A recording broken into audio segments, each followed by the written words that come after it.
こんにちは、斉藤直樹です。今回は絵の成長が早い人、遅い人の違いについてお伝えしていければと思います。描いても描いても上手くならない人、逆にちょっと練習しただけで絵がすぐに上手くなってしまう人、いると思うんですが、皆さんはどちらでしょうか？これですね、実はパッと見ね、成長が早い人の方が優れているように思うと思うんですが、長く絵を楽しんでいくためにはそうでもないことも多いので、成長が早い、成長が遅いで悩んでいる人は今回の動画ぜひ参考にしてみてくださいね。まずはこれに関連するお便り紹介していきます。20代七瀬さんからの質問です。斉藤直樹さん、こんにちは。海外のリスナーですので表現が少しぎこちない部分があるかもしれません。それでも届いたら幸いです。成長のスピードが速すぎて困っています。私は1年半前から同人活動を始めました。絵とは全く無関係な人生を送っていましたが、ある作品が大好きで猛特訓した結果、それらしい絵が描けるようになりました。周りからも一枚一枚描くたびに成長している、プロを目指してもいいんじゃないと言われています。本当に自分の能力が恐ろしいです。はい、いいですね。なのに悩みがあるのと思われるかもしれませんが、ここからが本題です。成長速度が速いだけに、むしろ以前の絵が失敗作に見える時があります。もちろん失敗を重ねた上で成長を遂げたのは知っていますが、知っていても恥ずかしいです。たった1ヶ月前に描いた絵でさえ残念な部分が多すぎてイラッときます。過去の私はどうしてあんな風に描いたんだろう、フォロワーさんにこんな絵をお見せしていたなんてという後悔もしていますし、今うまく描いたと思っていた絵もいつかは失敗作に見えるんじゃないかと思えば虚しささえ感じます。何より私のうまく描いた絵を見てフォローして、以前の失敗作を見たらフォローを取り消す人がいるんじゃないかと思えば怖いです。インチキだと思われたらどうしましょう。以前の絵は全部削除した方がいいのでしょうか。しかしそうするとアカウントがガラガラになってしまいます。私はどうすればいいんですか？斉藤さんの答えが聞きたいです。はい、海外からの質問ということでね、七瀬さんありがとうございます。成長速度が速すぎて困っているということで、ちょっとね他の方からしたら嫌味っぽく聞こえる質問かもしれません。ただですね、後半部分を聞くと意外とこういうお悩みを持っている人って多いんじゃないかと思うんですね。というか僕も20代の時まさに七瀬さんと同じような悩みを抱えていました。はい、それも思い出しながらねお答えしていきますね。下手な時期の絵は最大の財産。まずもう先に結論言っちゃいます。特に10代、20代前半の頃、絵だけじゃなくて何においてもね、成長速度が爆発的に早まる時期だと思うんですが、そういう時ってちょっと熟達しては、熟達前の下手な作品を見て、憎ましく思うというか、なんでこんなの描いちゃったんだ、もう下手くそとか思ってしまうと思うんですが、はい、断言します。その作品、絶対消しちゃダメです。なぜなら、そういった下手と感じた絵こそ、後々大事な財産になるからです。というのもですね、さっき言いました。僕自身、大事な財産になったからです。僕はですね、19歳の頃に絵の仕事を始めました。最初の仕事はデュエルマスターズっていうカードゲームの絵の仕事だったんですが、その頃まさに僕は絵の成長期でした。もう3ヶ月も経つとね、もう以前の絵が下手くそで見たくなくなるぐらい、自分的にはね、もう成長を感じていたんですね。で、絵の仕事をやったことがある人はわかると思うんですが、絵ってですね、描き上げてすぐにそれが商品になるわけじゃありません。絵を納品してから半年後とか、長いと1年後とか、そのぐらい時間が経過してから自分の絵は商品化するわけなんですが、それはね、もう考えてみれば当たり前で、例えばカードゲームだとしたら、その絵のキャラクターに名前を付ける必要もありますし、フレーバーテキストもカードごとに考えなければいけません。カードの効能自体はね、ゲームバランスに関わるので、絵を発注する前に決まっていることはほとんどかもしれませんが、それもね、後々調整する必要も出てくるかもしれません。あとは印刷の工程もありますし、その後の流通のこと、あとは商品のプロモーションのことも考えなければいけませんよね。YouTube であのゲストとあのゲストを呼んで商品の宣伝番組を組もうとか予定をしたら、そのゲストのスケジューリングとか、あとは台本とかも書かなきゃいけないわけです。そういう諸々のことがあって商品化にはかなり時間がかかるんですが、そうするとですね、もうわかりますよね皆さん。もうすでに過去の作品だと思っていた自分の下手くそな絵がですね、数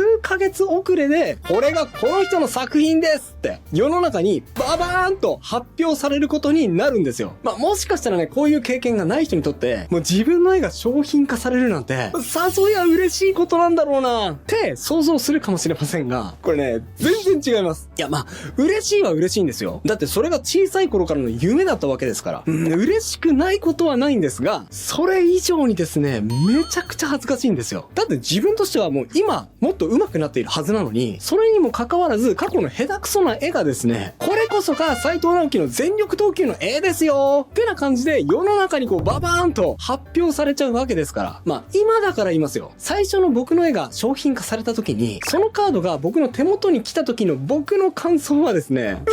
違うのごめん今もっと上手くなってるからって正直こう消え入りたくなるような、そういうね、こう恥ずかしい心境でした。もうね、これどのくらい恥ずかしかったかっていうと、僕その時あまりの後悔にですね、アートディレクターさんに電話してこう懇願したくらいです。すいません、今見たら下手くそすぎたんで、もうただでいいのでこの絵描き直させて差し替えてください。はい。今考えるとですね、差し替えのコストとか考えたらそんなことできるわけねえだろってな感じなんですが、なんかね、この時は1枚だけ書き直させてもらったような記憶があるんですよね。おそらく差し替えっていう形ではなくて、アルトアート。要するに、絵違いのカードとしてリリースしたんではなかったでしょうか。と、このようにですね、クリエイターにとって成長期っていうのは、ちょっと前の下手くそな絵絶対に許せんってね、こう感じてしまうものなんです。でも、僕は今40歳なんですが、その時の絵を見て、以前のようにね、こう憎ましく思うかっていうと、そうではなくて、結構ね、愛おしく思えるようになったんですよ。あの時、ちょっと背伸びしても、この一歩を踏み出せたから今の自分がいるんだな。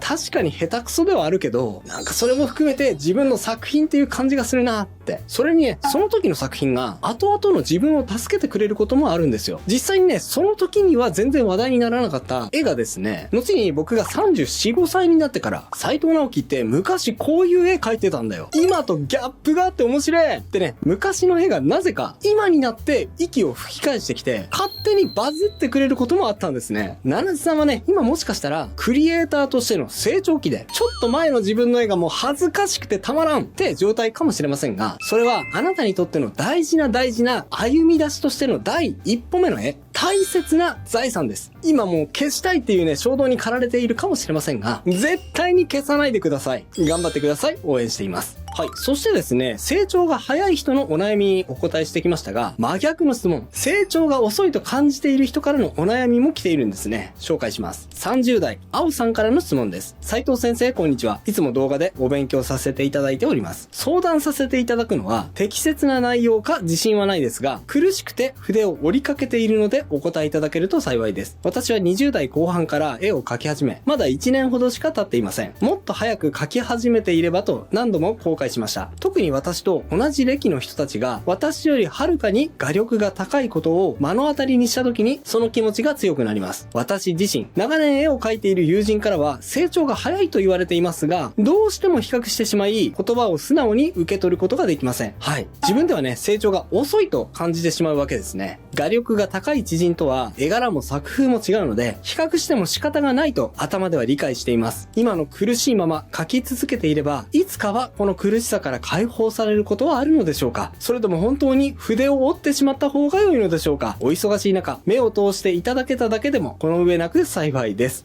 とのことです。はい。ということでね、もうすでに上手いその友人からは成長が早いねと言われるんですが、その人と比べても自分の成長が遅く感じてしまうので、どうしてもそうは思えなくて、俺はなんて成長が遅いんだ。才能がないからもう描くのをやめちゃった方がいいんじゃないかってね、悩んでいるわけですね。はい。これについての僕の答えはですね、当然やめない方がいい。です。いや、絵を描くのが全然別に好きじゃなくてですね、それでもうやめようかなって言うんだったら、それはもうさっさとやめた方がいいと思うんですが、青さんの場合にはそういうわけではないですよね。描くのは好きなんだけど、人と比べると成長の速度が遅く感じてしまって、自分の才能のなさに幻滅しているだけだと思うんです。じゃあなぜ僕が青さんに対して絵を描くのをやめない方がいいと思うかについて解説していきますね。成長が遅い人は、成長が早い人よりも高みに登れる可能性がある。もうね、最初から核心部分に迫っていきたいんですが、成長が早い人と遅い人の違いは、これ全部が全部そうではないですが、ほとんどの場合、人の真似がね、上手いか下手かで決まってきます。上手い絵師の真似がパッと器用にできる人は、成長速度がものすごく速く見えますし、逆に上手い絵師の真似をどうしてもできないっていう人は、成長速度が遅く見えてしまいます。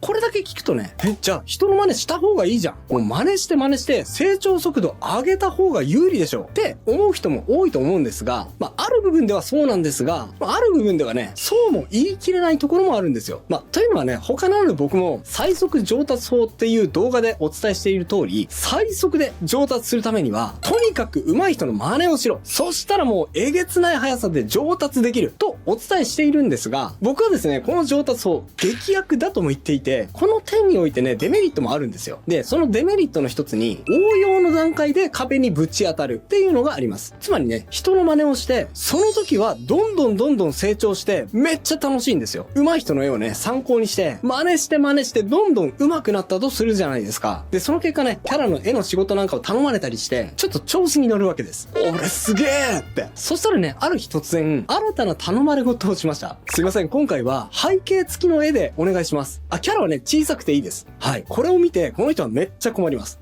背景描いたことない。参考にしている S さんは背景なんてもう全然描いてないし、参考にする元の絵がないなぁ。これどうすればいいのって、そこでね、新たな壁にぶち当たってしまうわけですね。はい。じゃあ一方で、成長が遅い人っていうのはどうなんでしょうか。成長が遅い人ってですね、僕が見ている感じ、ざっくり分けて2パターンいます。一つはただ単に何も考えていないだけ。だから成長できないパターン。で、もう一つは、ものすごく考え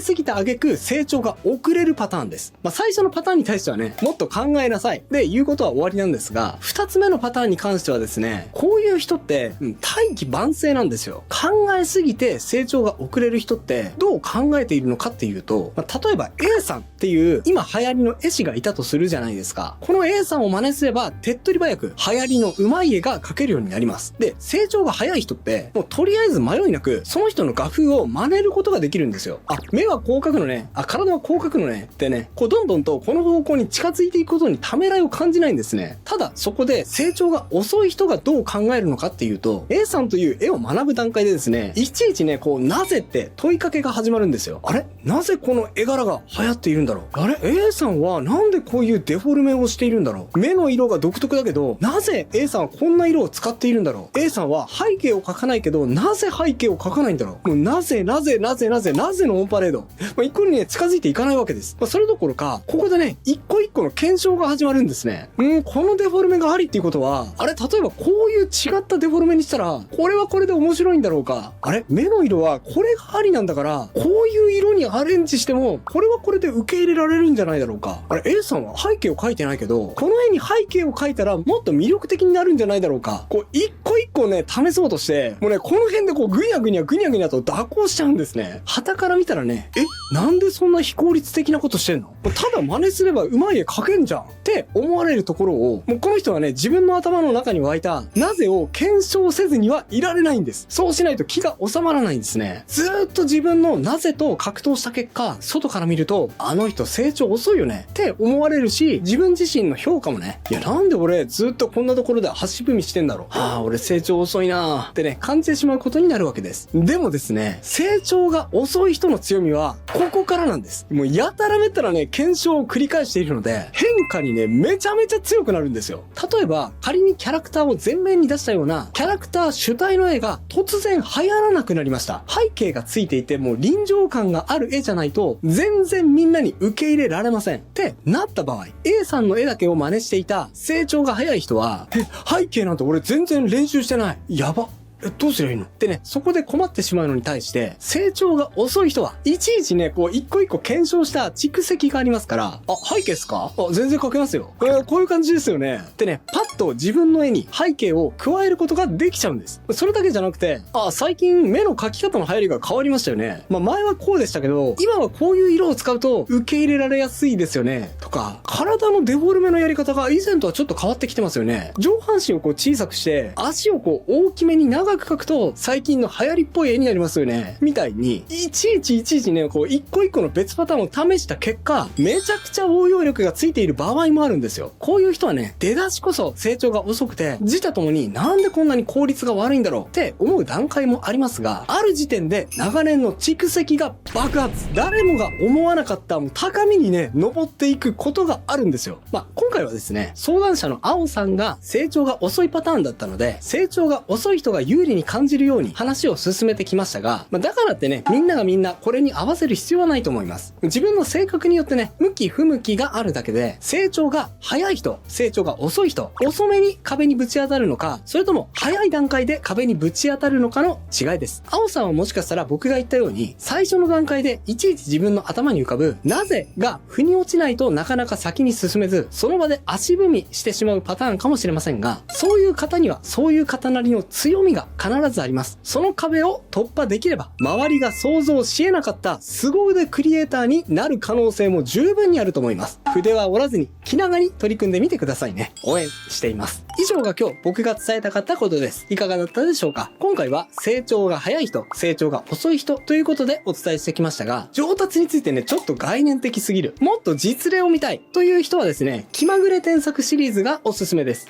例えばこちらの動画、気まぐれ添削162、ほぼ変形だけでここまで変化します。では、上達って何も画力のアップだけじゃなくて、変形でバランスを整えるだけでもここまでうまく見えるんだよという例を紹介しています。興味があればこちらも合わせてチェックしてみてくださいね。それではまた次回の動画でお会いしましょう。バイバイ。